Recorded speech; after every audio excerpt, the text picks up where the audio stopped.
Hi, everyone. Dr. Michael Miyazaki, and I'm glad you came to join this program. I think you'll find it interesting. And at the end of the program, I hope you don't think I'm crazy or hate me. But the title of the program is What Do You Do When They Flap in the Wind? And you're probably wondering, well, what do you mean? What do they do when they flap in the wind? So this is my patient. I just saw this patient. And the details of the case are this patient has lower anterior teeth that are flapping in the wind. And when she bites down and they move, obviously it's uncomfortable. This is an area that we've been repairing by splinting for decades. And she's not even a patient of our practice or of record anymore. The last time we saw her was over 4 years ago. And that's just because financially it's hard for her to come into practice because we are a fee for service practice, so we're out of network. We advised her many years ago that these teeth just should be removed. You can see the amount of bone loss that's there. And this is the only PI I have of that area, and it was taken in 2016. But the patient doesn't want to remove the teeth, one, because she can't afford the cost of having the teeth removed. And then once they're removed, she can't afford any kind of prosthetic work that we would do down there. So, so she's hanging on to these teeth, and I think you might have these types of patients in your practice because she doesn't even want the teeth cleaned, even though they're caked with calculus. Because we all know that if you take the calculus away, the teeth are going to fall out on their own. So that's our cement holding the teeth together. So this is the part I was kind of interested in showing this to you because what do you do? Do I refuse her help? So my feeling is I need to tell her what the situation is. I have to give her all the options so she is making an informed decision. And then I'm compromising too. So this is what her case looks like. There's old metal wire that's a splint. You can see it's breaking down. Why was the metal breaking? Because the teeth are moving so much. It's flexing the wire, and the wire has broken in several areas. This splint, it's not aesthetic. It's rough. I don't know how she's even lived with it this long. So we sat there. Okay, she doesn't want me to clean the teeth. You can see there's calculus everywhere, but that's our cement. But even the calculus is broken up, just like the metal splint has broken. The front four teeth, especially, are very loose. You saw we have a lot of bone loss in that area. And I tell her, you know what? Same thing I've been telling her for years. We should take the teeth out. She gives me about the same story she's been telling me for years. One, if we take the teeth out, what is she going to do? And I don't have a good answer for that. All these teeth need to go, and she needs a denture. She can't afford the denture. So, again, this is somebody I've had a relationship with for over 3 decades. And I look at her and I go, well, what we could do is we could think about resplinting the teeth together. I can't guarantee anything. There's no bone around these teeth.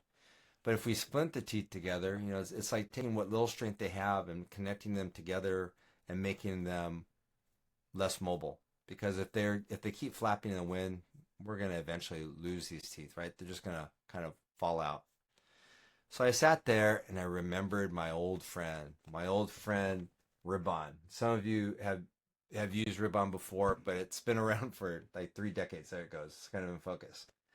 And I told her, I said, I don't want to have this. This was a custom made wire splint. I go, we're not going to do that again. She can't afford it, but I can use this fiber that's an aesthetic fiber and to replace the metal. And we're going to just splint everything back together. I'm going to bond the teeth together in approximately. I'm going to put the splint across the lingual, and we're just going to see how strong we can make everything. How do you feel about that? She was open to that. So we're using ribbon. It's a bondable reinforcement ribbon. I've used this ribbon for decades. And I'll show you what you can use it for, but it's very versatile. The only limitation with ribbon really is your imagination. So if you can imagine it doing something with this fiber, ribbon is a great choice. It's a Lino wave of flexible, ultra high molecular weight polyethylene fibers. Basically no memory, so when you place it, it stays where you place it. It's not like packing a cord where you place it on one side and it flips up on the other side. It's thin, and when you're done, you have a very comfortable splint or prosthesis. Because it can be adapted to the teeth so closely, it minimizes the laminate effect. And that just means that you don't want to have a lot of cement between your fiber and your tooth, because then the cement could fracture. But if you have a very small layer of cement, very thin layer, and that fiber is right up against the tooth, the fiber is going to impart a lot of strength to that splint. It's biocompatible, which means if I go back and you cut that fiber and there's little pieces of the fiber that fly out into the patient's mouth, it's not going to, it won't kill them basically. These fibers are very compatible with your patient. It's aesthetic because it's tooth colored, it's white. And one of the last things is it has an indefinite shelf life, even when it's not refrigerated. So I've used other fibers that have to be refrigerated to maintain the shelf life. But with Rib-On, you don't have to worry about that. So it's a great product for all those reasons. How do you use it? It comes with this tin foil in the kit. So what I do is I measure out with I just use a probe, kind of estimate how much length I'm going to need in that fiber. I go to the kit, I cut that same length of foil off, and I just adapt it to the linguals of the teeth where my splint's going to go. You can see that I'm pretty close, maybe 2 millimeters too long on the left-hand side. So I just cut the foil there and then lay my fiber against the foil and cut my fiber to that length. And again, if you haven't used the Rib-On kit, in the kit it has a special set of scissors because you want to cut that because it's such a strong fiber. If you use regular scissors, either you're not going to be able to cut through it or it's going to dull your scissors out. So use the scissors that are in the kit. Once we have that fiber cut to length, we use this bonding resin, basically an unfilled bonding resin, to wet the fiber. And you don't want to touch the fiber with your gloves or your fingers until you've soaked it in this wetting resin because you don't want to contaminate it. So just soak it thoroughly in this wetting resin all the way through. Gently massage the resin into the fibers, and so now you can see that it's well saturated.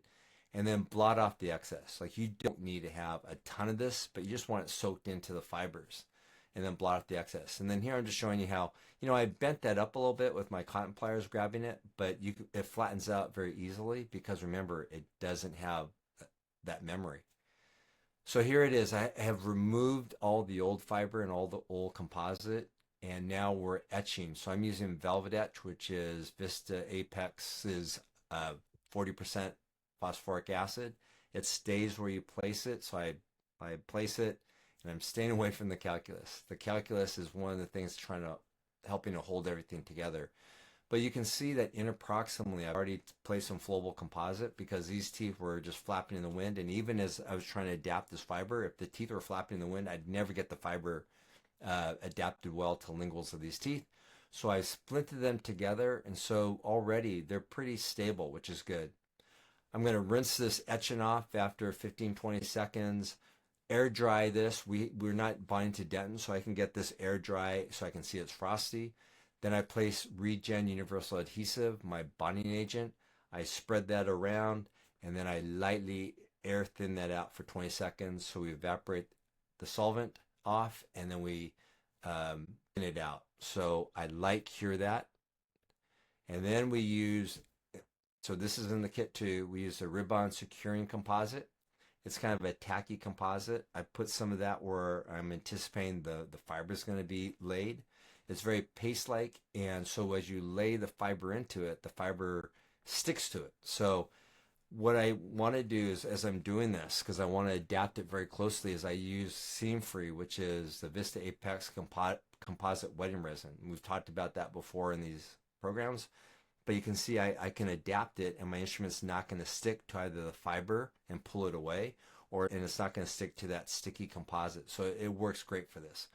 You can see that we're going from cuspid to cuspid, and I want to have the end short of the distal of the cuspid so I can cover that with my composite, and I will have no exposed fibers. So what I'm doing is I'm adapting it very closely. Now, remember, I already put flowable composite into the embrasures, but if I didn't have that flowable composite in the embrasures, I'd actually tuck the fiber into the embrasures. But in this case, we don't have to worry about that. So I flatten that, and you can see it's very well adapted to the linguals of the teeth. a half a millimeter thick, and it's following the contours. So I would then hold that into place and cure that so the fiber is not going to move.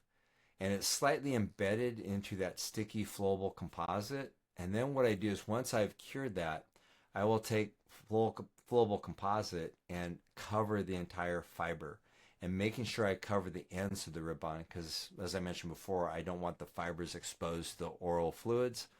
And so now you can see it's all embedded. It's completely covered by composite. Check the occlusion, finish it, polish it up if there's any roughness to it. Have the patient run their tongue, in this case, along that splint to see if there's anything that's going to bother their tongue. And we were done.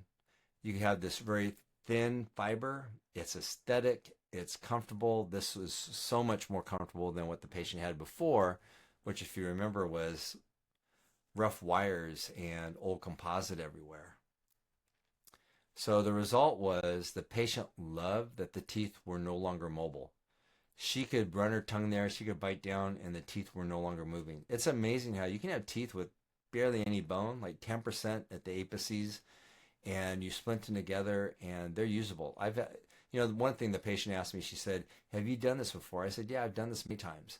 I've had patients that had same thing, maybe 20% of the bone, and I splinted the teeth together, and 10 years later, the teeth are still there, and the patient's functioning well. And it's amazing what happens when you splint these teeth together. The patient loved the smoothness, because I asked her, I go, "How does it feel when you run your tongue on the back of these teeth?" And she's like, "It feels so much better. It was thinner, it was smoother." She really liked that. But she really liked the appearance because I gave her a mirror to see, and she could barely see the fiber, right? Because it's tooth colored and it's embedded in this tooth colored composite. Whereas what she had before was basically unsightly. So she had, I think, everything that she wanted. So we'll show more cases using ribbon, but it is a bondable reinforcement ribbon. It made my end of the year favorite products list. And on the bottom, you can see all the different uses. When you buy this kit, it has these little technique cards: how to do a periodontal splint, orthodontic retainer, how to treat teeth that have been injured with trauma. And you take those mobile teeth, you splint together, you let it heal up. Works great. You can use it in your direct composite restorations. It'll decrease the shrinkage stress and the pull up of your composite from the underlying tooth. It will handle a lot of different stresses. We'll talk about that. I've used it for endodont posts and cores, actually as my post material. One of the nice things about this as a post material is it's very asymmetric. So, you put a round post in a post space, and over time it can actually wiggle loose and that crown can come out. You take this fiber and you embed it in the cement, and you just push it up in the fiber wall. It's very asymmetric. So once you cure this, it's going to be very retentive. We'll talk about that later. Single visit bridges. It's great for this. We've done many of these. They look great. And I'll tell you, one of the things that we're always concerned about in the practice is the profitability. If you charge for something like this, you don't have a lab fee. So you can save yourself and the patient money. You can do it in one visit, so it saves chair time. And ultimately, you could offer the patient a better fee, do something that looks aesthetic once you're done. This is just showing the underlying ribbon framework, and everyone's happy. And then you can create different acrylic, bisacrylic provisional bridges. One of the things when you have a long span temporary is sometimes it'll break in the chronic areas. Well, if you reinforce it with this fiber, one, it'll give you a little bit more strength, but in the event that it does break, the fiber is going to hold the pieces together, even if there's a fracture somewhere. So there's a lot of advantages of embedding this fiber in your temporaries, and we've done that, especially when you have a long span with a long ponic area. So I hope you enjoyed seeing this case. You're probably laughing at me because of the case, and I left all that calculus down there. But we accomplished what the patient wanted. The patient wanted the teeth not to move because that was causing great discomfort. She wanted something that was smooth and aesthetic. And by using ribbon, we're able to do all that. And I know you're wondering, well, when are you going to take the calculus off? I'm going to let her dictate that to me when she's ready for that. Anyway, thanks for letting me share. And I will see you during our next program. Thank you very much.